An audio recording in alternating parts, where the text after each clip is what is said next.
An update tonight to the LAPD officer accused of making secret audio recordings of his coworkers. Today, the DA and the police chief faced questions about the whistleblower component of this case.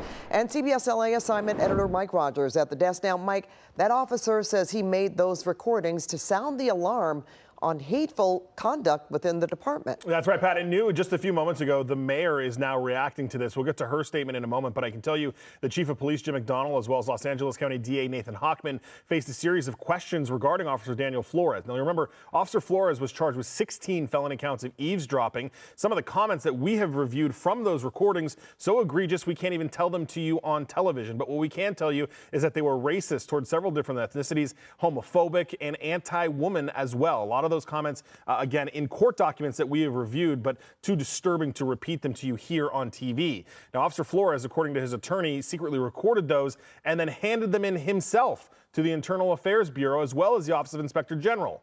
Tonight, the chief says, don't think those officers got off scot-free. The appearance is that nothing happened to those who were involved in the egregious conduct that we've identified before. What happened was, when we became aware of this conduct, we immediately stood down that unit. We conducted a very, very thorough investigation. The investigation played itself through, and we then held the people who were involved accountable.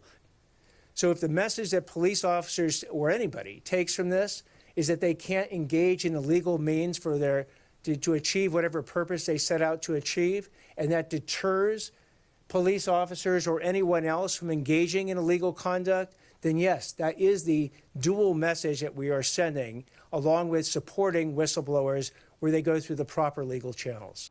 And new here at 9 o'clock, we just got a statement from the mayor who says she understands that it is inappropriate and a crime to record colleagues without their consent, but says these charges certainly send the wrong message that calling out egregious behavior could land you in prison. I am worried that this will deter whistleblowers and discourage officers from using the appropriate reporting channels in the future.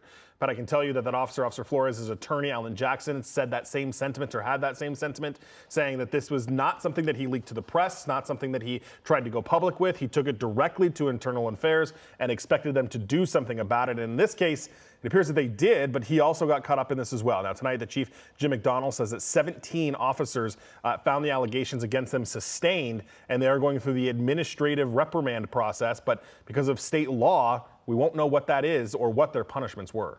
Wow. All right. We learned a lot. Yeah. Thank you so much, Mike.